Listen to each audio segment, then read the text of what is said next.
Hello दोस्तों, आज हम करेंगे मैथ के महत्वपूर्ण प्रश्न को हल। क्वेश्चन में दिया है कि यदि ए की आय बी से 40% कम है तो बी की आय ए से कितने प्रतिशत अधिक है। तो यहाँ पर हम लिख लेते हैं ए और यहाँ पर लिख लेते हैं बी।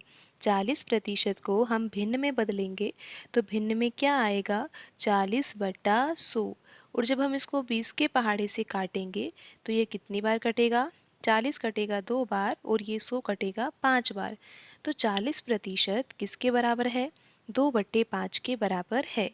तो यहाँ पर प्रश्न में दिया है कि ए की आय कम है, किससे कम है, बी से कम है और कितना कम है, 40% कम है।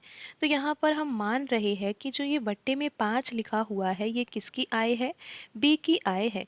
और यहाँ पर लिख भी लेते हैं कि बी की आय कितनी है, 5 यूनिट है।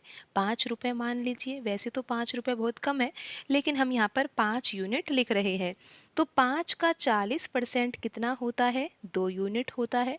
तो अगर ए की आय बी से 40% कम है तो आपको यहाँ पर क्या समझना होगा कि अगर बी की आय हमने 5 यूनिट मानी है तो ए की आय बी से 2 यूनिट कम है। 40% का मतलब 2 यूनिट होता है, तो 40% कम है यानी कि 2 यूनिट कम है। किससे, बी की आय से। तो अगर बी की 5 यूनिट है तो ए की आय होगी 3 यूनिट। तो यहाँ पर आपको इतना समझ में आ गया कि 40% का यूज़ हमने किस तरीके से किया है। तो यहाँ पर अब हमें ज्ञात ही क्या करना है कि बी की आय ए से कितने प्रतिशत अधिक है। तो आप यहाँ पर देख रहे हो कि बी की आय अधिक है और कितना अधिक है, 2 यूनिट अधिक है। किससे अधिक है, ए से अधिक है। तो हमें आंसर प्रतिशत में निकालना है। तो सबसे पहले तो हम ये लिखेंगे कितना अधिक है, 2 यूनिट अधिक है।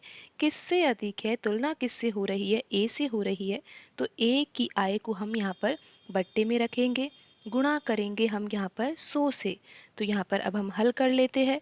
तो यहाँ पर ये कितना आंसर आएगा, 200/3%। और इसको हल करेंगे तो ये आएगा 66.66%। ऑप्शन सी में लिखा हुआ है 66.66%। तो यही सही आंसर होगा। आज की वीडियो में इतना ही, मिलते हैं अगली वीडियो में। धन्यवाद।